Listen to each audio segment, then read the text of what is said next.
Bonjour à toutes, bonjour à tous, mesdames et messieurs. Bienvenue dans l'émission L'invité du week-end. Aujourd'hui, nous parlerons apiculture. L'apiculture est une activité complémentaire de l'agriculture.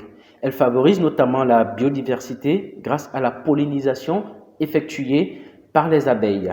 Au Bénin, les conditions sont favorables et la production de miel permet aux jeunes de dynamiser les régions rurales. Aujourd'hui, comment est organisée la filière apicole au Bénin?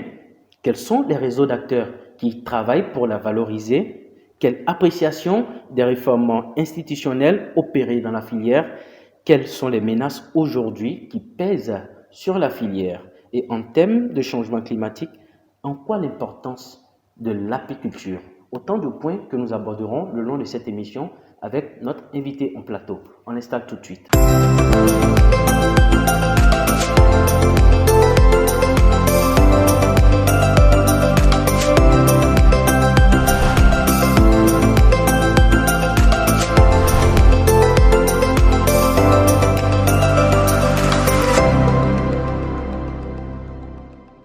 Retour en plateau, mesdames et messieurs, je rappelle que le thème qui nous réunit ce matin pour cette émission, c'est apiculture au Bénin.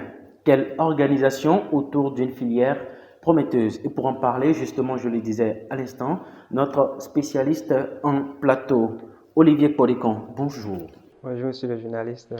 Alors, vous êtes spécialiste en gestion des ressources apicoles et ingénieur agronome forestier, c'est bien ça? Bien sûr, monsieur.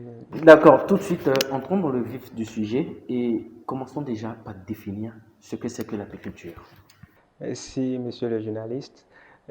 L'apiculture, en langage simple, ce n'est rien d'autre que l'élevage des abeilles, dont le nom scientifique est Apis mellifera adansonii pour le cas du Bénin, en vue d'obtenir du miel. Donc, c'est l'élevage des abeilles pour pouvoir en extraire des produits de ruche tels que le miel. D'accord. Aujourd'hui, qui peut pratiquer l'apiculture et dans quelles conditions? Pour pratiquer l'apiculture, je pense que tout part d'une formation. Donc, toute personne qui soit bien sûr en âge de pouvoir déplacer déjà des matériels peut pratiquer l'apiculture, mais il faut en amont suivre une formation professionnelle pour se réclamer être un apiculteur. Et en termes de conditions, pour commencer l'apiculture, nous avons besoin de certains éléments primaires tels que les éléments biologiques, à savoir l'abeille elle-même, et les ressources mellifères qui se distinguent en deux, les ressources nectarifères et pollinifères. C'est-à-dire, on a besoin du nectar et du pollen. Donc, on a besoin des plantes ou une flore pour pouvoir fournir ces éléments-là. Ensuite, nous avons besoin des matériels apicoles, tels que la ruche, la combinaison et tout ce qui accompagne en vue d'une bonne organisation de l'apiculture. D'accord. Mais quand on vous entend, on pourrait se demander en quoi est-ce que c'est important l'apiculture? Wow, intéressant. Merci beaucoup, monsieur le journaliste. L'apiculture a une importance que je dirais qu'il faut mettre au cœur des débats. Qu'est-ce que cela voudrait dire? Un, c'est une activité génératrice de bénéfices. Moi, je ne dis pas seulement de revenus. De bénéfices parce qu'on investit peu, mais on récolte le miel aisément. Et l'autre chose, c'est qu'en pratiquant l'apiculture, il y a un double rôle qui se réalise au niveau des fleurs. C'est-à-dire, lorsque je pratique l'apiculture, des abeilles proches d'une plantation favorisent d'un verger, je vais être plus spécifique, favorise la production et donne une qualité assez intéressante aux fruits. Lorsqu'il s'agit d'un verger, c'est pour dire quoi? Je mets accent spécifiquement sur la pollinisation qui se réalise également au niveau des champs. Donc, un agriculteur ou un maraîcher qui installe quelques ruches autour de son champ, c'est qu'il a la possibilité d'accroître son rendement. D'accord. D'accord. Aujourd'hui, vous êtes un spécialiste hein, en matière de gestion des ressources apicoles. Dites-nous un peu comment est organisée la filière aujourd'hui. Merci. Lorsque nous prenons la filière apiculture au Bénin, je prends le cas du Bénin et aussi dans la sous-région, la filière mérite encore d'être organisée, il faut le dire. Il est vrai qu'il y a des actions qui se font au niveau de certains professionnels, mais c'est des actions qui demeurent encore insuffisantes pour mieux organiser la filière parce que l'organiser consiste à pouvoir maîtriser toute la chaîne de valeur, c'est-à-dire production, transformation s'il le faut, et conditionnement et commercialisation. Et même les hommes des médias qui doivent faire connaître, faire une publicité pour qu'on puisse savoir que dans tel milieu il se pratique une apiculture, on fabrique un miel de qualité. Justement, vous abordez cette question du rapport média et puis des filières qui doivent être forcément portées. Alors, dites-nous un peu, j'abonde dans le même sens que vous, hein, dites-nous un peu quel rapport peut-on faire aujourd'hui entre médias et voilà, agriculture? Il y a un étroit rapport. Cela veut dire que lorsque vous pratiquez une activité, c'est-à-dire si moi, je prends mon exemple déjà, si je ne suis pas venu ici, c'est que vous ne saurez peut-être pas que la filière mérite d'être organisée au Bénin. Oui.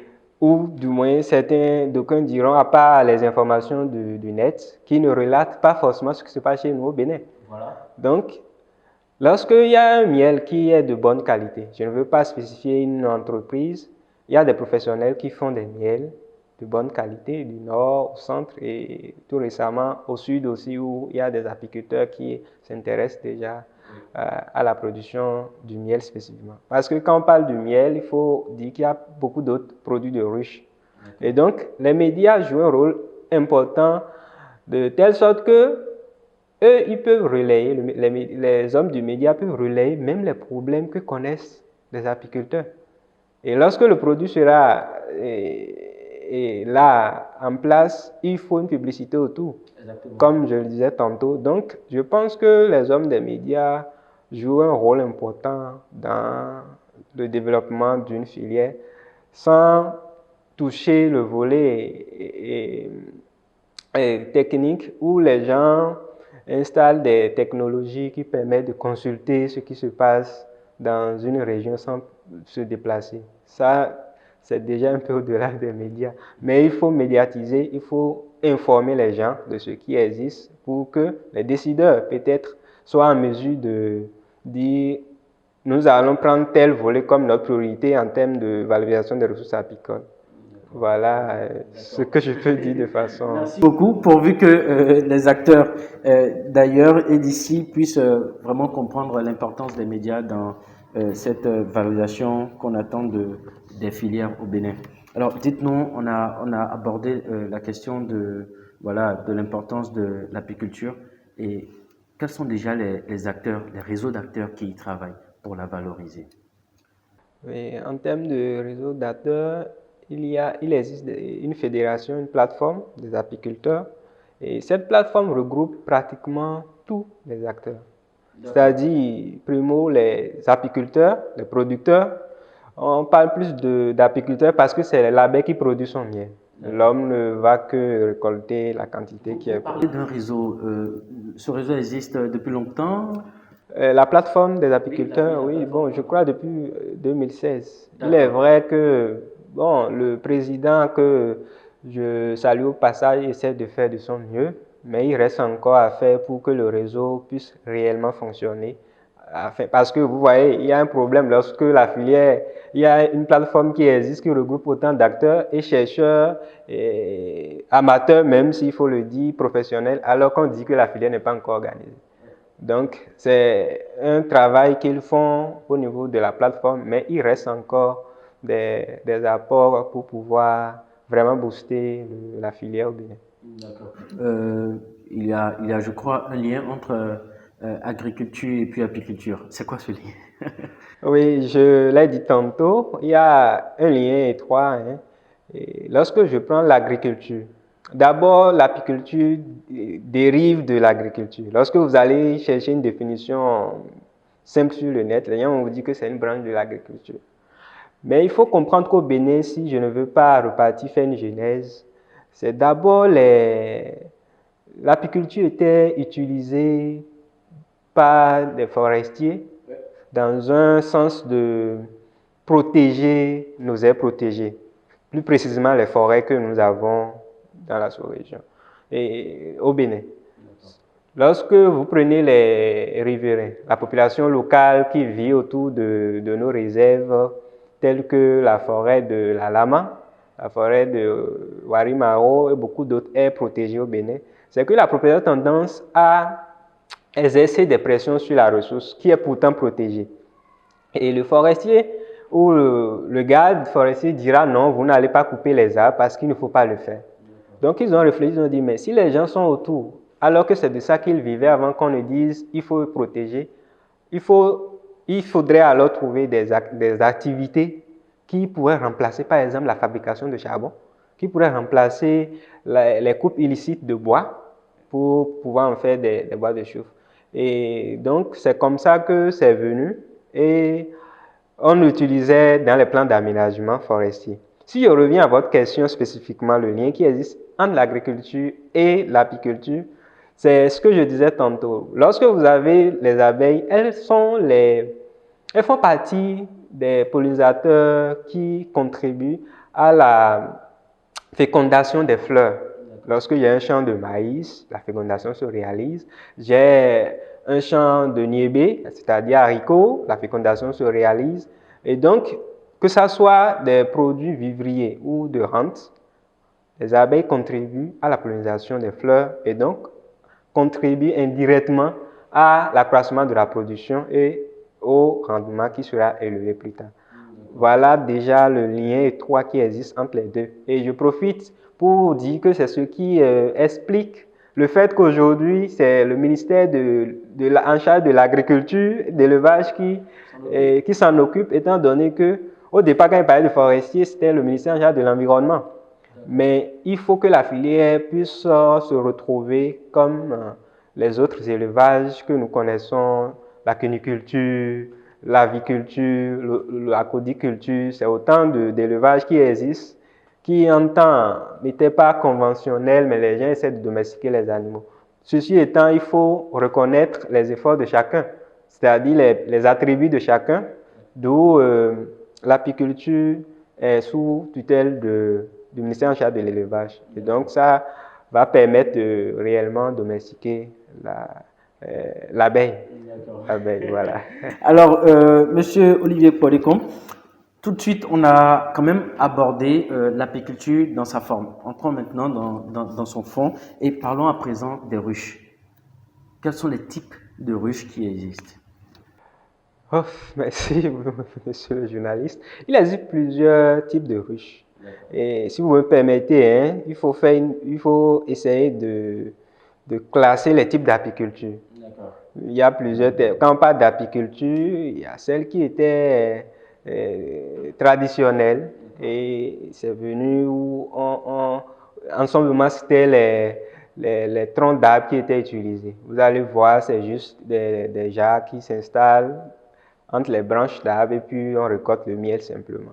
Mais les gens sont allés un peu plus loin où les ruches modernes que nous avons, que nous appelons aussi les ruches écologiques parce que quand on va vouloir produire, il faut produire quelque chose qui n'est pas contaminé par des produits. Et donc, nous avons la ruche Lancelot, la ruche kenyane, la ruche d'Adam et beaucoup d'autres ruches qui s'utilisent pour pratiquer l'apiculture. Et c'est en fonction de votre possibilité. Je tiens à préciser que cela ne voudra pas dire que parce que nous pratiquons une apiculture moderne, maintenant on n'utilise pas aussi les jarres. Vous allez retrouver les jarres que les gens ont dû transformer légèrement afin de maximiser la production. Parce que quand vous questionnez un peu la genèse, les abeilles vivaient dans les troncs d'arbres. Et donc c'est cela qu'on imite en leur offrant un espace plus intéressants afin d'accroître la production. C'est une stratégie pour quand même booster la production en termes de Exactement. Et donc, compte tenu des coûts, c'est-à-dire pour acquérir une ruche, les coûts font que quelqu'un peut décider de dire, moi, je veux faire tel type de ruche, la ruche traditionnelle. Quand il prend la ruche kenyane, les gens la fabriquent en matériaux définitifs, c'est-à-dire en béton. C'est des ruches. Au vu de votre expérience déjà, quelles sont les ruches qui sont beaucoup plus répandues au Bénin? Merci beaucoup. C'est déjà la ruche kenyane, celle d'Adam et puis la ruche Lansrott. D'accord. Alors, quelle est la composition d'une colonie d'abeilles de rucher? Très bonne question. Lorsque nous prenons une colonie d'abeilles, on y retrouve une reine, les ouvrières et puis les faux bourdons. Il faut reconnaître que c'est une colonie. Les abeilles sont très organisées et chacun joue un rôle bien défini. La reine, son rôle étant d'assurer la procréation. Et les faux bourdons, ce sont les mâles qu'on appelle faux bourdons. Et leur rôle, comme vous le savez, quand il y a une reine, il faut peut-être un faux bourdon parce que là, il n'est pas roi. D'accord. Et on les chasse après un moment passé dans la ruche. Et puis les ouvriers.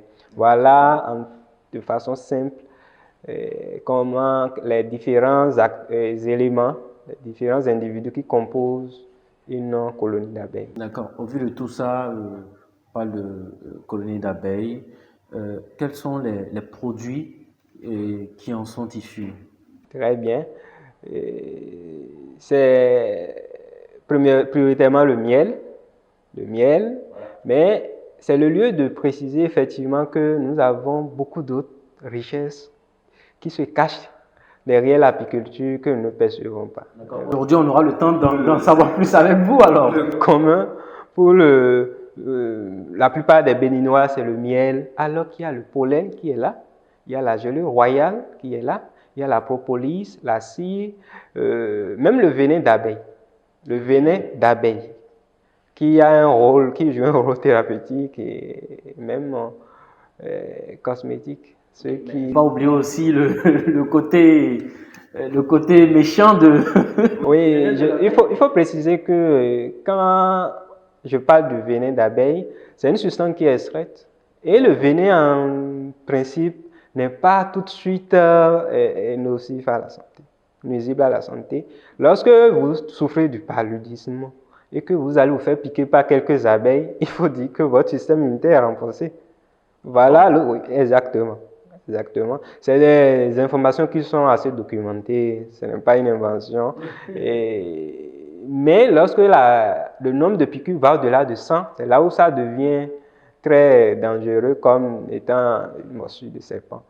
Et donc les abeilles tuent, mais autant elles tuent, c'est la quantité de venin qui peut être dangereux pour l'organisme. Sinon, le venin est également un produit de ruche qu'on peut exploiter. Il faut préciser, donner une précision pour dire que lorsque vous voulez récolter le pollen, vous portez atteinte au miel. C'est ce qui fait que les apiculteurs aujourd'hui, puisque le souci c'est de pouvoir rentabiliser son élevage, son exploitation, ne s'intéressent pas encore au pollen.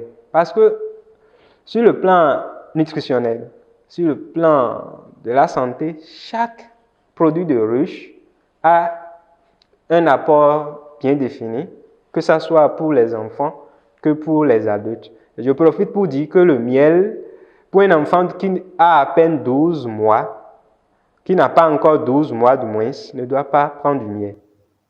D'accord. Donc, donner à un enfant qui a à peine 2 mois du miel, c'est de lui créer des problèmes de paralysie, de vouloir le paralyser en quelque sorte. C'est un peu difficile à expliquer parce que là, on a besoin d'un médecin pour pouvoir expliquer comment le mécanisme est réalisé. Mais ce que moi, en tant que spécialiste, je peux dire est que le miel est consommé par un enfant qui a tout au moins un an. D'accord. D'accord. On parle aussi de la stratégie d'extraction du miel qui est aussi très important. Expliquez-nous un peu comment extraire le miel déjà. Très bien. Lorsqu'on veut récolter le miel, il faut prendre en compte un certain nombre de dispositions. C'est pour ça, au départ, je disais que tout le monde peut pratiquer de l'apiculture, mais il faut suivre une formation pour ne pas tuer les consommateurs. Exactement. Parce que lorsque vous produisez un miel qui contient de pesticides, le pesticide, le consommateur tout de suite ne le voit pas si ce n'est pas au laboratoire. Lorsque vous consommez un miel dont la teneur en eau est au-delà de 21%, de 20%, c'est déjà un problème. On conseille même aux gens de consommer un miel dont la teneur en eau est de 18%. Lorsqu'il s'agit d'un miel à consommation directe. Maintenant, pour le reste, c'est qu'il faut penser à une utilisation dans les industries. Un miel peut-être qui contient de l'eau jusqu'à plus de 20%. Et ceci étant, on doit pouvoir mettre un accent particulier sur l'extraction. Je viens maintenant sur votre question pour dire, lorsque je vais extraire mon miel, je ne fais qu'utiliser des matériels apicoles qui sont adaptés ou qui sont réservés spécifiquement à cela. Parce qu'il y a parlé tout à l'heure de pesticides. Oui. Vous laisserez votre miel, vous allez dans le rucher et que le récipient que vous utilisez, c'est lui qui était au préalable utilisé pour traiter un champ de coton. Vous comprenez avec moi que ça ne passe pas. L'autre chose est qu'un bon apiculteur ne doit pas contribuer à la disparition de la colonie d'abeilles, c'est-à-dire à la réduction des individus qui composent une colonie d'abeilles. Cela voudra dire quoi? Lorsque je suis un bon apiculteur, je dois éviter au maximum des piqûres d'abeilles. Je ne dirais pas, non, je suis déjà habitué aux piqûres, non.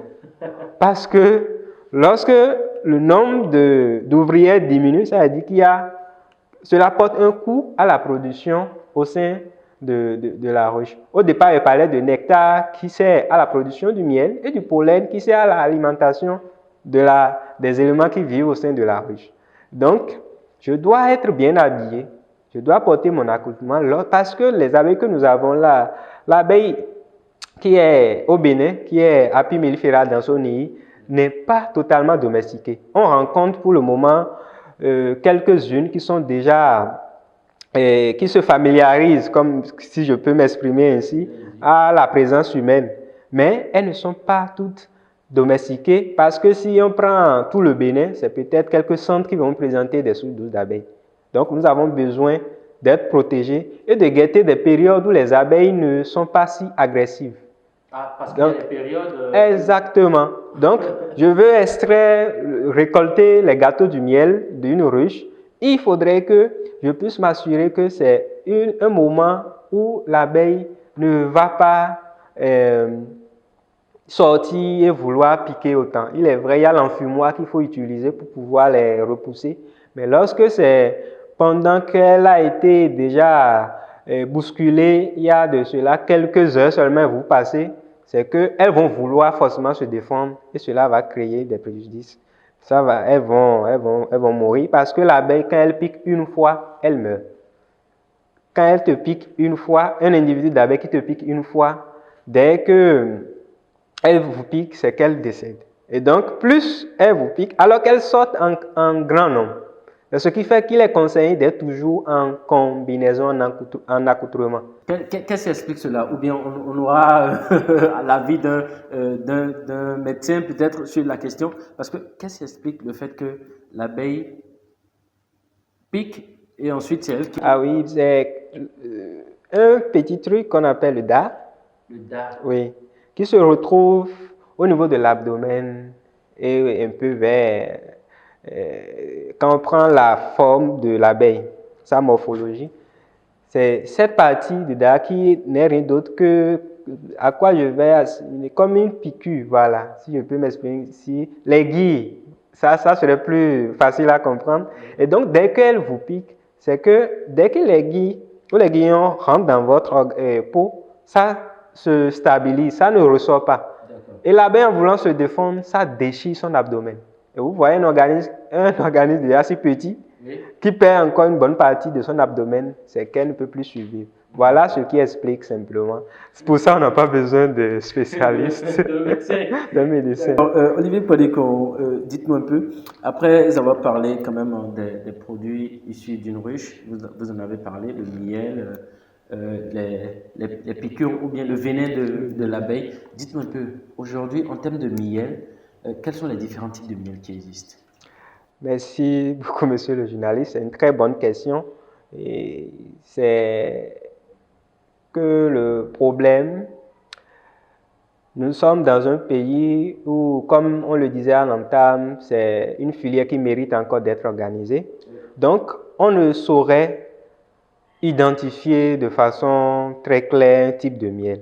Toutefois, je peux donner quelques issues, comme le miel qu'on va appeler le miel de palmier à huile, le miel d'anacadier, Elaeis guineaceae, Anacardium, le miel de Nîmes, le miel de Néré.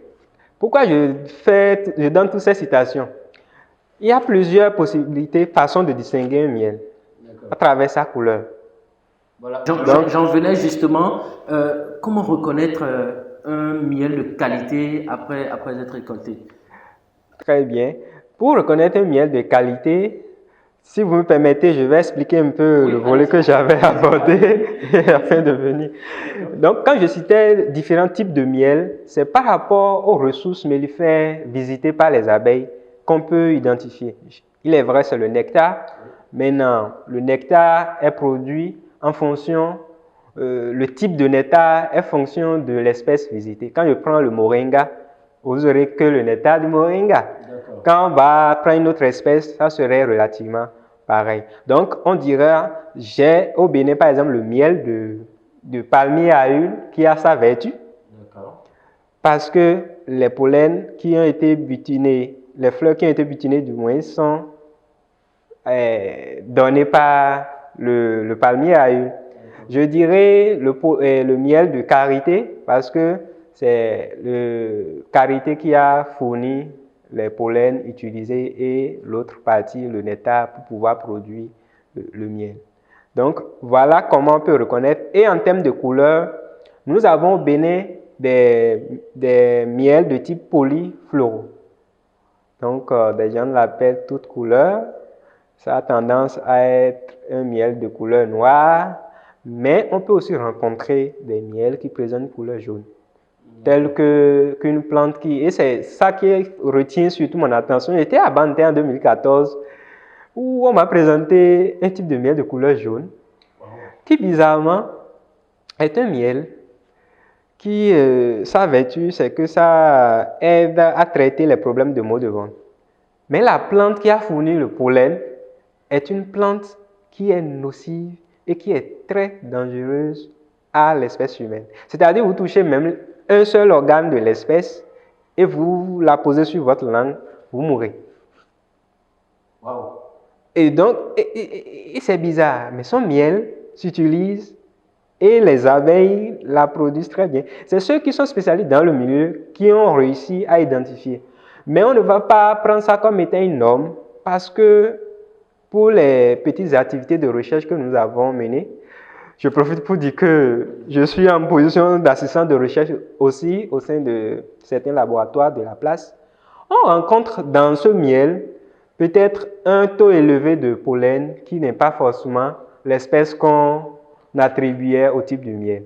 C'est-à-dire, je disais tantôt le miel, l'espèce, c'est en langue qu'ils me l'ont donné, je ne l'ai pas vu moi-même. On appelle l'espèce taboutaï dans la langue qui se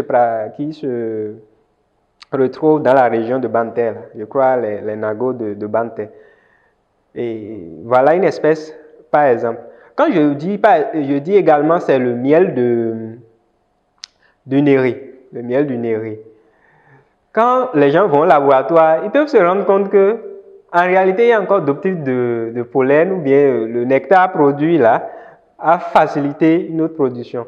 Ce qui veut dire que les gens tiennent compte souvent du pourcentage. Lorsque c'est 60%, on peut dire que c'est le miel de telle catégorie, ainsi de suite.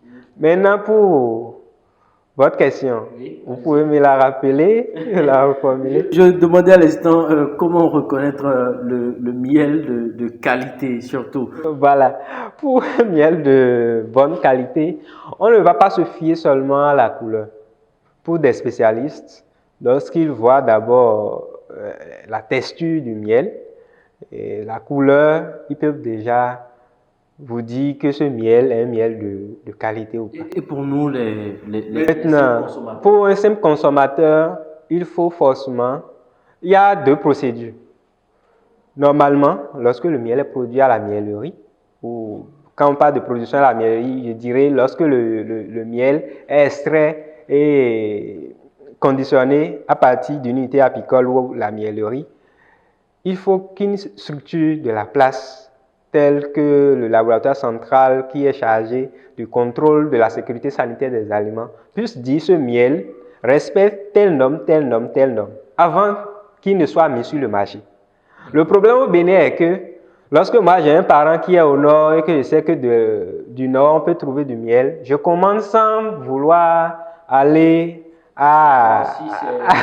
au laboratoire pour m'assurer que c'est un miel qui est propre à la consommation. Puisque je vous disais tantôt qu'un miel il y a une teneur de plus de 18% ou de 20%, n'est plus un miel qu'on devrait consommer, mais qui peut être utilisé pour autre chose. Je suis un simple, donc pour être plus succinct, un simple consommateur, je vais au marché, je ne sais pas si c'est le laboratoire qui a autorisé la vente ou si c'est mon cousin ou un frère qui me l'a envoyé. Et je prends juste une goutte de miel que j'enflamme. Je prends une jette d'allumette ou quelque chose qui me permet quand même de pouvoir obtenir de la flamme, c'est-à-dire du feu, que j'enflamme. Un bon miel prend feu. D'accord. Il suffit juste de verser Une quantité donnée de vous prélevez, bon, pas forcément par terre, sur un récipient qui n'est pas en plastique, bien sûr, pour éviter beaucoup de choses. Et puis vous enflammez. Le bon miel prend feu. C'est d'où l'important de la teneur en eau dont je parle. Je ne peux pas aller au laboratoire pour présenter un échantillon du miel alors que moi j'ai besoin d'un litre de miel ou 1 kilo de miel. On va me dire d'aller au labo et payer les frais. Pour un Béninois, moi je ne peux pas. Voilà que dans la pharmacie c'est encore coûteux. Donc je me mets en place, je me mets à la place du consommateur lambda. J'enflamme pour voir. Un bon miel qui se dépose dans une quantité d'eau ne se mélange pas rapidement à l'eau. Vous voyez le miel qui va se poser au fond de l'eau, dans le récipient, au fond du récipient et qui demeure encore hétérogène, pour utiliser une expression plus intéressante là, qui demeure hétérogène et c'est peut-être le consommateur qui va remuer pour voir. Donc à part l'autre processus qui consiste à enflammer, voilà encore autre. Certains, par le goût, reconnaissent vite, le sucre distingue vite le sucre. Encore que le miel est constitué du sucre. Mais le sucre qui a été brûlé, les gens sentent rapidement l'odeur, peuvent distinguer, parce qu'il y a cette mauvaise foi qui existe encore. Et je pense que c'est peut-être le fait qu'on ne connaît pas encore les techniques de production qui motivent certaines personnes à agir de la sorte. Sinon, il faut dire que les gens vous vendent du sucre et ils vont chercher des débris d'abeilles qu'ils y versent. Et vous retrouvez un miel avec des débris d'abeilles, vous êtes content que vous avez trouvé un bon miel. Parce que vous dites qu'il y a quand même des débris d'abeilles. On vous intoxique parce que c'est non seulement du sucre, peut-être que vous êtes diabétique, non seulement du sucre brûlé qu'on vous vend, mais en plus des abeilles qui, on ne sait d'où elles ont été ramassées. Est-ce que c'est les pesticides qui les ont tués et on verse sur le miel, on ne sait. Donc, pour identifier un miel de qualité, à défaut d'aller au laboratoire pour être sûr de la qualité du miel, voilà quelques gestes simples que nous, consommateurs lambda, nous pouvons pratiquer. Il y a d'autres, mais je préfère me limiter à ces deux-là pour distinguer le vrai miel du faux. Alors, on pourrait donc se demander quel miel est-ce qu'il faut consommer? Oui, le miel que je dois consommer, J'oubliais de préciser que pour un simple consommateur, le réfractomètre ne coûte pas cher. C'est-à-dire pour mesurer la teneur en eau, c'est à base du réfractomètre. Ça se fait, on n'a pas besoin d'aller dans un laboratoire pour le faire. Lorsque vous utilisez votre réfractomètre qui vous présente un miel dont la teneur en eau est moins de 20%, c'est déjà très bien.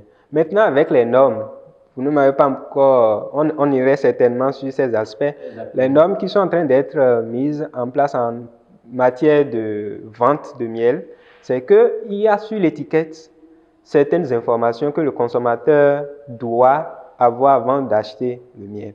C'est-à-dire, on ne va pas vendre un miel qui ne présente pas une date de péremption, c'est-à-dire une date qui est conseillée au consommateur. Est-ce que souvent ces dates de péremption-là sont pour la plupart inventées? Non, pas du tout. C'est en fonction de la date de production. C'est pour ça qu'on parle d'apiculteur professionnel. Lorsque je suis professionnel, je sais à quel moment mon miel qui est récolté doit passer dans les maturateurs et être mis en vente. Donc, ils tiennent compte de toutes ces dates-là avant de fixer la date de péremption. Ce n'est pas une date fixée au hasard. D'accord. Ouais. Olivier Podécon, l'apiculture est également une activité. Alors, quand on mène une activité, c'est forcément espérer de cette activité-là une source de revenus. Alors, dites-nous en termes de rentabilité, est-ce que l'apiculteur aujourd'hui se sent bien quand il pratique l'apiculture? Je réponds avant d'argumenter, oui. Oui, parce que je le disais au début de l'émission, que moi j'appelle l'apiculture étant une activité génératrice de bénéfices. Les gestionnaires de projets, les économistes savent peut-être de quoi je suis en train de parler. Au lieu de parler simplement de revenus, mais moi je parle souvent de génératrice de revenus, étant donné que l'investissement, au départ on investit, mais dans le temps, on n'a plus besoin d'un apport assez important avant d'avoir une grande quantité de miel et vendre. Je parle du miel sans même toucher les autres produits de ruche que je viens de citer tantôt. Oui. Donc, un jeune, je parle des gens de ma génération surtout, qui, après la formation, qu'elle soit universitaire ou professionnelle, voudraient quand même se lancer dans l'apiculture. C'est une opportunité de pouvoir le faire parce que nous avons la chance, il est vrai qu'il y a une pression qui s'exerce sur nos ressources floristiques, sur la flore, mais nous avons encore à notre disposition un espace pour pouvoir pratiquer l'activité qui ne vous demande pas d'être là tous les jours. Parce que quand vous êtes même présent tous les jours, l'abeille a peur et puis elle peut, ne serait-ce que pour le dérangement, quitter les ruches. Ah, d'accord. Donc, c'est une activité qui est génératrice de revenus. Vous installez votre ruche et vous pouvez trouver un montant assez important. Je ne voudrais pas donner des chiffres, c'est pour ça que je me mets... Sinon, il y a une miellerie où je prends le cas d'un seul individu, il peut vous dire qu'il produit des demi-tonnes de miel par an. Quand nous prenons la petite et la grande mielée, il peut vous dire que moi j'ai réussi à faire des demi-tonnes de miel. Maintenant, lorsqu'il produit des demi-tonnes de miel à partir d'une vingtaine de ruches, et que le kilo, ou si c'est le litre, est à 2500. Les miels de 1200, c'est les miels où les abeilles sont chassées. Et c'est ça qu'il faut déconseiller aux gens, parce que vous prenez un miel qui n'encourage pas ceux qui font la production professionnelle, c'est-à-dire qui conserve la vie des abeilles. Le miel renferme de la cendre et tout, ce n'est pas le bon miel. Donc, quand vous trouvez un miel à 2500 le kilo, alors qu'un jeune qui s'intéresse bien à l'activité se retrouve à demi-tonne, faites une tonne, le nombre de kilos ou le nombre de litres qu'on peut retrouver là-dedans, multiplié par 2500. Ça, c'est le prix standard. D'aucuns vendent le miel aujourd'hui à 4000 francs le litre. Ils arrivent à trouver des... Ils achètent. C'est pour ça qu'il faut mettre du sérieux à côté de ce que l'on fait. Comme je suis ici, par exemple. Si, le n'a pas forcément envie de consommer un produit cher. Le danger est que si vous prenez un miel simple, vous risquez toujours parce que, en principe, avant de consommer un miel, je prends le cas des diabétiques. Quelqu'un à qui on dit déjà, ne consommez pas assez de sucre. et qui voit un miel, ou bien, je n'appelle même pas ça miel, qui voit un sucre auquel on a changé de couleur et qui consomme. Vous imaginez un peu ce que ça pourrait avoir comme dommage sur son organisme. C'est sûr que vous l'aviez abordé à l'instant, mais j'aimerais que vous nous dites un peu, est-ce que c'est vraiment conseillé pour un diabétique? Oui. Je ne dirais pas non, seulement qu'il faut suivre le conseil de son médecin. Votre médecin, c'est pour ça que, comme votre question que vous avez posée était très bien, comment reconnaître les qualités de miel? Sur l'étiquette, vous avez déjà beaucoup d'informations qui guident même le médecin, votre médecin traitant. Et lui pourra vous dire, pour votre type de diabète, vous savez, c'est plusieurs types de diabète. Pour votre type de diabète, vous pouvez consommer tel miel. C'est pour ça que nous, qui nous intéressons petitement à la recherche, je parle de la recherche scientifique, c'est comment faire pour que les gens puissent avoir un miel de telle fleur où on sait que cette plante ne va pas augmenter de façon significative la teneur en sucre. Je prends l'acacia. L'acacia, les Européens ont réussi à obtenir une plantation, à produire une foresterie où on peut produire du miel d'acacia. Il y a beaucoup d'autres miels, comme je le disais, le miel de palmier, qui a sa vertu qui est là. Donc, pour un diabétique, il faudrait qu'il prenne d'abord un conseil auprès de son médecin ou une personne de la santé qu'il maîtrise avant de consommer le miel. Sinon, nous ne l'aurons pas. On va dire qu'on veut plus de sucre et en consommant du miel, qui est aussi constitué de sucre, même s'il est naturel, on va encore augmenter son taux de sucre dans le sang, ce qui n'est pas intéressant. D'accord. Abordons à présent la question des menaces qui pèsent sur la filière. Dites-nous-en un peu. Merci beaucoup, monsieur le journaliste. C'est surtout ce volet qui intéresse beaucoup les apiculteurs aujourd'hui. Parce qu'il faut le reconnaître, même si certains n'ont même pas bénéficié d'une formation professionnelle, ils font l'effort de conserver les abeilles, de produire du miel. Et c'est déjà intéressant. Quelqu'un qui s'intéresse à l'activité, si on l'encourage, il peut devenir professionnel et rentabiliser, comme je le dis. Est-ce que dans votre domaine, on devient professionnel sans avoir suivi de formation? Parce que vous avez abordé la question de la formation. Il faut forcément suivre une formation. Professionnelle. Oui. Lorsque vous voyez un amateur, quelqu'un qui va sur le net, tape et voit un guide d'apiculteur, il lit et puis il va s'installer, ne lui demandez pas de vous produire un miel comme quelqu'un qui a suivi la formation, qui connaît, parce que même avant de avant de pratiquer l'apiculture, il y a une loi qui accompagne cela. J'ai parlé des normes tantôt. À côté des normes, il y a encore un code à respecter que l'apiculteur doit connaître. Une abeille qui n'est pas domestiquée, il ne faut pas l'approcher des gens. Sinon, vous risquez de créer des problèmes. Tout à l'heure, il y a du parfum. L'abeille n'aime pas l'odeur du parfum. D'ailleurs, même pour les piéger, c'est le parfum que la plupart utilisent. À part la scie, gaufrée et autres, il y a les ruchettes qu'on dépose qui sont des pièges à essaim d'abeilles. Et donc, vous installez, c'est ce parfum qu'on utilise. Il y a des couleurs qui attirent les abeilles.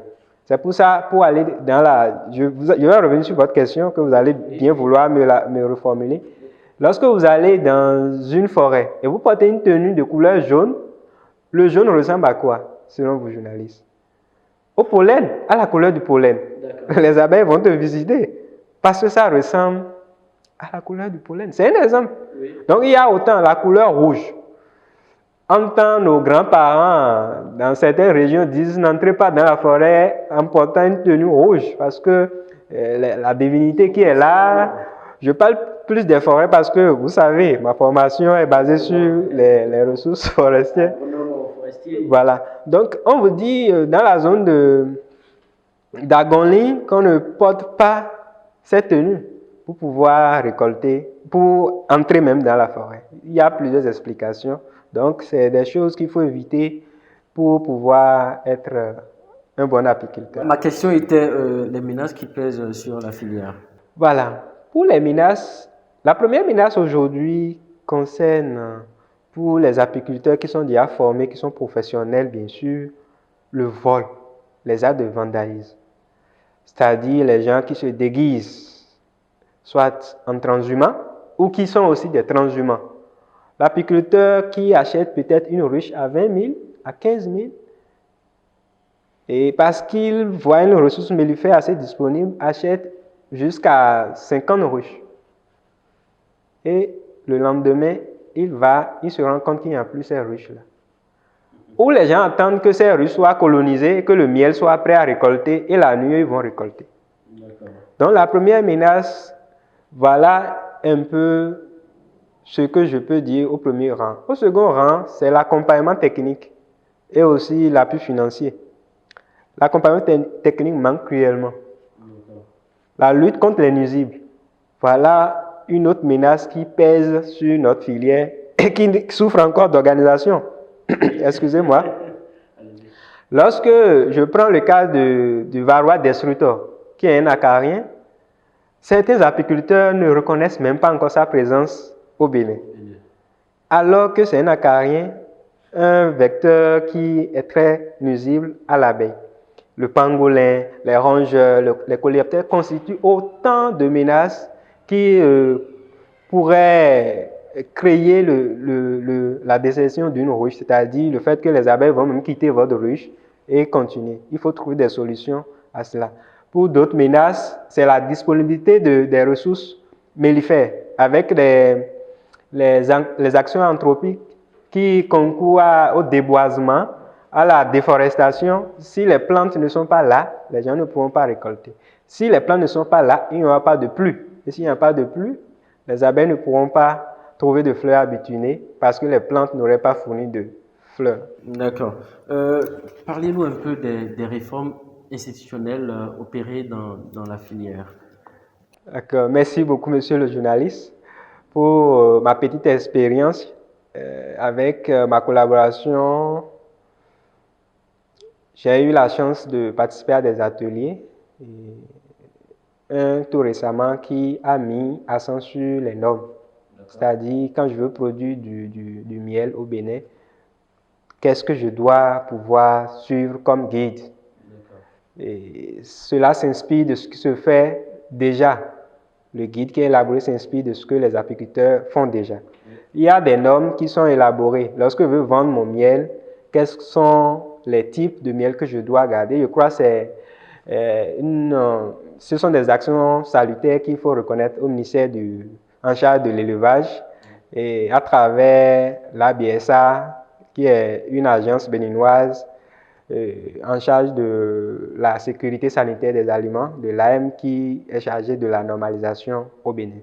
Donc, je crois que c'est déjà très intéressant que la recherche aussi, de façon plus spécifique, la recherche s'intéresse maintenant à la filière où on tend vers l'apiculture de précision, l'apisylviculture qui encourage les plantations et la pratique de l'apiculture. D'accord. Apisylviculture, justement, j'en venais là.